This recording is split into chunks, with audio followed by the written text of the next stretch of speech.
खबर है एक बार फिर से सीजेपी ने केंद्र सरकार पर 25 जुलाई को युवाओं से किए गए वादे पूरे न करने का आरोप लगाते हुए 5 सितंबर को यूथ प्रोटेस्ट मार्च का ऐलान किया है। 5 सितंबर को इंडिया गेट पे हम सारे लोग पीसफुली गैदर होंगे। सारे जो नीट के सुसाइड विक्टिम्स है उनके फैमिलीज ये मार्च को लीड करेंगी।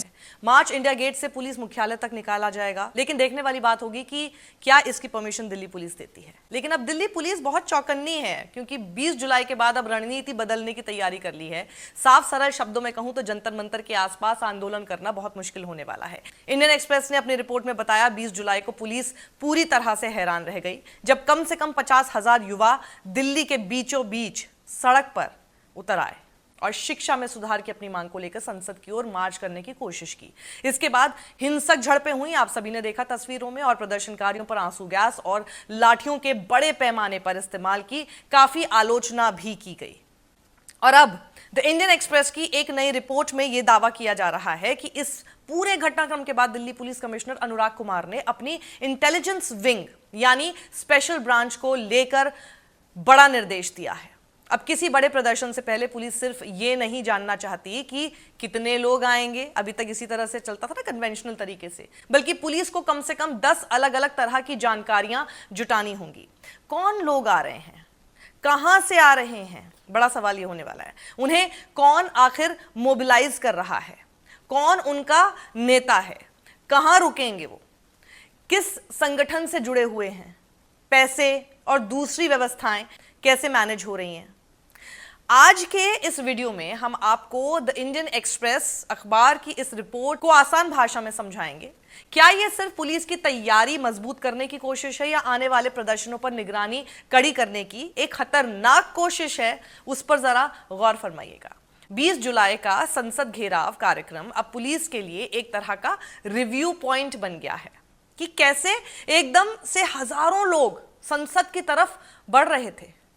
यानी पुलिस यह देखना चाह रही है कि आखिर इतनी बड़ी भीड़ के आने पर उसके आंदोलन की तैयारी को लेकर पहले से कितनी जानकारी थी और जमीन पर सूचना कितनी तेजी से पहुंच रही थी।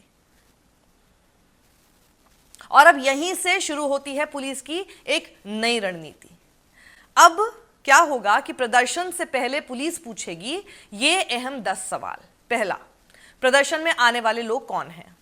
इंडियन एक्सप्रेस के मुताबिक अब पुलिस सिर्फ भीड़ की संख्या का अनुमान लगाने तक सीमित नहीं रहना चाहती है, उसे प्रदर्शन में शामिल लोगों का पूरा प्रोफाइल समझना है।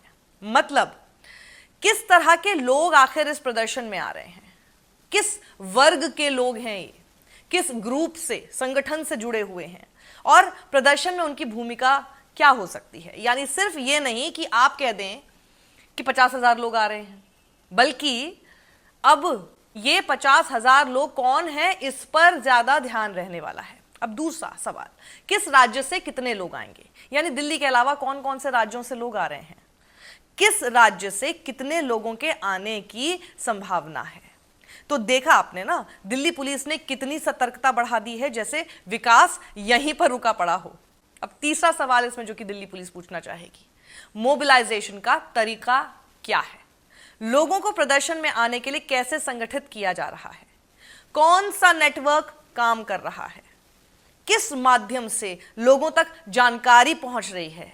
यानी पुलिस अब सिर्फ भीड़ को नहीं देखना चाहती है, वो ये भी समझना चाहती है कि भीड़ यहां तक आखिर कैसे पहुंची। चौथा सवाल, नेता कौन है, यानी प्रदर्शन का नेतृत्व कर कौन रहा है, मुख्य चेहरे आखिर इसमें कौन है, कौन संगठन की तरफ से फैसले ले रहा है, कौन ग्राउंड पर कोऑर्डिनेशन इनके बीच में कर रहा है। इसका मकसद यह समझना है कि प्रदर्शन के पीछे मुख्य लोग और संगठनात्मक ढांचा आखिर क्या है। पांचवा सवाल, प्रदर्शन की मांग क्या है, यानी पांचवा सवाल शायद सबसे सीधा है, आखिर प्रदर्शनकारी चाहते क्या हैं, उनकी मांगें क्या हैं, किस मुद्दे को लेकर प्रदर्शन हो रहा है, कितनी बड़ी मांग है इनकी, क्या इसके रेपरकशंस हो सकते हैं और उसका राजनीतिक या कानून व्यवस्था पर क्या असर हो सकता है। यानी पुलिस पहले से यह समझना चाहती है कि आंदोलन का एजेंडा क्या है, लेकिन पता नहीं यह सब पुलिस क्यों जानना चाहती है, शायद बड़े साहब का आदेश होगा।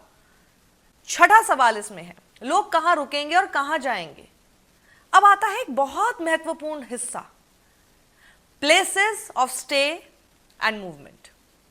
यानी बाहर से आने वाले लोग दिल्ली में कहां ठहरेंगे, किस जगह से प्रदर्शन स्थल तक पहुंचेंगे, उनके मूवमेंट किस तरह हो सकते हैं। इसका मतलब यह है कि पुलिस सिर्फ प्रदर्शन वाली जगह पर नजर रखने के लिए पूरी मूवमेंट को समझना चाहती है। अब इसमें 7वां पॉइंट क्या है, 7वां सवाल हम कह सकते हैं, लोकल कॉन्टैक्ट्स एंड लिंकेजेस क्या हैं। अगर हजारों लोग दूसरे राज्यों से दिल्ली आ रहे हैं तो दिल्ली में कौन उनके साथ कोऑर्डिनेशन कर रहा है, किस तरह का लोकल सपोर्ट उनके साथ उपलब्ध है। इंडियन एक्सप्रेस के मुताबिक पुलिस अब ऐसे लोकल लिंकेजेस को भी समझना चाहती है, यानी वहां तक भी पहुंचना चाहती है कि कौन कोऑर्डिनेट कर रहा है। 8वां सवाल, कौन कौन से संगठन आखिर इसमें जुड़े हुए हैं। ऑर्गेनाइजेशनल अफिलिएशंस जिसको हम कह सकते हैं कि आखिर क्या है, क्या प्रदर्शन सिर्फ एक संगठन का है या कई संगठन साथ आ रहे हैं, किस संगठन की क्या भूमिका इसमें रहने वाली है। यानी पुलिस प्रदर्शन को एक अकेली घटना की तरह नहीं बल्कि उससे जुड़े संगठनों के नेटवर्क के तौर पर भी उसे समझना चाहती है। 9वां सवाल क्या है, पैसा कहां से आ रहा है, जो कर रहे थे ना कि इंटरनेशनल फंडिंग हो रही है, फलाना हो रहा है। अब आता है सबसे संवेदनशील सवाल ना कि सोर्सेज ऑफ फंडिंग क्या है। इस पर पहले से ही दिल्ली पुलिस नजर रखना चाहती है। इतने बड़े प्रदर्शन में लोगों के आने जाने, खाने रहने और दूसरी व्यवस्थाओं में खर्च हो सकता है, और इसलिए पुलिस अब यह भी जानकारी जुटाना चाहती है कि इन व्यवस्थाओं के पीछे आर्थिक संसाधन कहां से आ रहे हैं। जुनैद की बिरयानी याद है आपको, कुछ लोग इसकी भी फंडिंग जानना चाहते थे। और आखिरी यानी 10वां सवाल कि पूरी तैयारी आखिर कैसे हुई है, यानी लॉजिस्टिकल अरेंजमेंट्स इस पूरे प्रदर्शन से जुड़े हुए क्या हैं। यानी लोग कैसे आएंगे, कहां पर जाकर रुकेंगे, खाने पीने की व्यवस्था क्या है, यात्रा की व्यवस्था आखिर उनकी क्या है, प्रदर्शन स्थल तक पहुंचने की उनकी क्या योजना है। मतलब पुलिस अब प्रदर्शन शुरू होने से पहले उसकी पूरी तैयारी का अंदाजा लगाना चाहती है। और यह तो आप समझ ही रहे होंगे कि पुलिस ये सब क्यों जानना चाहती है, क्योंकि सब कुछ आउट ऑफ हैंड हो गया था, बहुत कुछ इनको पता ही नहीं था। अब इस रिपोर्ट का एक और बड़ा हिस्सा जरा समझिए। इंडियन एक्सप्रेस के मुताबिक पुलिस कमिश्नर ने वायरलेस कम्युनिकेशन सिस्टम को भी पूरी तरह चेक करने और उसकी कमियों को ठीक करने पर जोर दिया है, क्योंकि किसी बड़े प्रदर्शन में जमीन पर मौजूद पुलिसकर्मी को जो जानकारी मिलती है वो अगर समय पर वरिष्ठ अधिकारियों तक नहीं पहुंचती तो डिसीजन मेकिंग में देरी हो ही सकती है। और इसीलिए निर्देश है कि बीट लेवल से लेकर सीनियर ऑफिसर्स तक वायरलेस कम्युनिकेशन का प्रभावी इस्तेमाल हो। Traffic, security, PCR, district police, इन सभी स्तरों पर कम्युनिकेशन बेहतर हो। यानी अब पुलिस की तैयारी सिर्फ कितने जवान तैनात करने हैं तक सीमित नहीं होगी, बल्कि सवाल अब बड़ा यह होगा कि जानकारी कितनी जल्दी ऊपर जाएगी और आदेश कितनी जल्दी नीचे पहुंचेगा। तो जंतर मंतर से पुलिस ने क्या सबक लिया? अगर हम इंडियन एक्सप्रेस की इस रिपोर्ट को आसान भाषा में समझे तो पुलिस को लगता है कि बड़े प्रदर्शन से पहले सिर्फ एक अनुमान काफी नहीं है, उसे एक कॉम्प्रिहेंसिव और एक्शनेबल असेसमेंट की जरूरत है। मतलब ऐसा असेसमेंट जिससे जमीन पर पुलिस वास्तव में तैयारी कर सके। उदाहरण के तौर पर समझिए, अगर पुलिस को पहले से पता है कि बड़ी संख्या में लोग दूसरे राज्यों से आने वाले हैं तो ट्रांसपोर्ट और ट्रैफिक को लेकर तैयारी की जा सकती है। अगर पता है कि कई संगठन एक साथ आ रहे हैं और कौन कौन से संगठन हैं तो कोऑर्डिनेशन के लिए पहले से व्यवस्था हो सकती है। अगर पता है कि लोग कहां ठहरेंगे और किस रास्ते से आएंगे तो डिप्लॉयमेंट और सुरक्षा की योजना पहले से बनाई जा सकती है। और अगर ग्राउंड से सीनियर ऑफिसर्स तक कम्युनिकेशन काफी फास्ट हो जाए, तेज हो जाए, तो अचानक स्थिति बिगड़ने पर रिस्पॉन्स भी तेजी से मिल सकता है। अब इस पूरी कहानी का दूसरा पहलू भी है। लोकतंत्र में शांतिपूर्ण विरोध और अपनी मांग रखना एक महत्वपूर्ण नागरिक अधिकार है, और इसीलिए पुलिस के लिए चुनौती सिर्फ ये नहीं है कि वो ज्यादा से ज्यादा जानकारी इकट्ठा करे, बल्कि चुनौती ये भी है कि ऐसी जानकारी का इस्तेमाल कानून और नागरिक अधिकारों की सीमा में हो।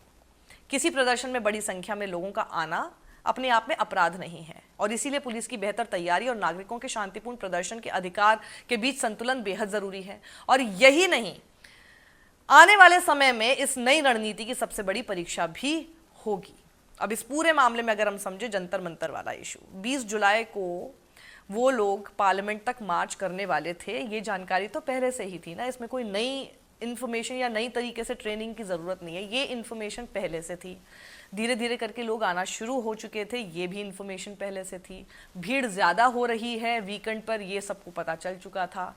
और उसके बाद वो पार्लियामेंट की तरफ उन्होंने बोला है कि मार्च करेंगे, तो वो मार्च कर सकते हैं क्योंकि इसी के लिए तो लोग आ रहे हैं वहाँ पे। ये सब तो इन्फॉर्मेशन पहले से ही थी। खैर देखते हैं कि ये जो नई गाइडलाइंस हैं और जो नई तैयारी करने की कोशिश है, इसका कितना असर आने वाले समय में देखने को मिलेगा और इसका कैसे इस्तेमाल किया जाएगा। वीडियो को ज़्यादा लोगों तक पहुँचाइए और शेयर कीजिए। सत्यमेव जयते।